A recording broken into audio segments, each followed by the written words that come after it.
तो सबसे पहले हम बात करेंगे कि तेल के अंदर क्या क्या चीजें हैं, इसके बेसिक गुण।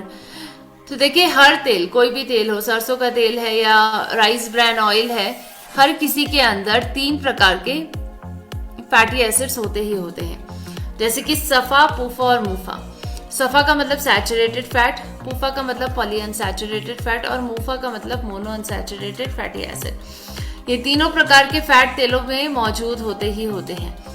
अब किसी किसी तेलों में ऐसा होता है कि सफ़ा की मात्रा ज़्यादा होती है, किसी में पूफा ज़्यादा होता है और किसी में मुफा ज़्यादा होता है, और इसी के बेसिस पर 3 कैटेगरीज में तेलों को डिवाइड किया गया, क्योंकि ऐसे तीनों तेलों में प्रकृति इनकी अलग अलग होती है। तो सफ़ा युक्त तेलों में सफ़ा की मात्रा ज़्यादा है, और ऐसे तेल ऐसे होते हैं जो तेल आज आपके शरीर में क्या कर सकते हैं, अच्छे कोलेस्ट्रॉल और बुरे कोलेस्ट्रॉल दोनों को बढ़ा सकते हैं। जी हाँ, अच्छा कोलेस्ट्रॉल और बुरा कोलेस्ट्रॉल दोनों बढ़ जाता है सफा युक्त तेलों के माध्यम से।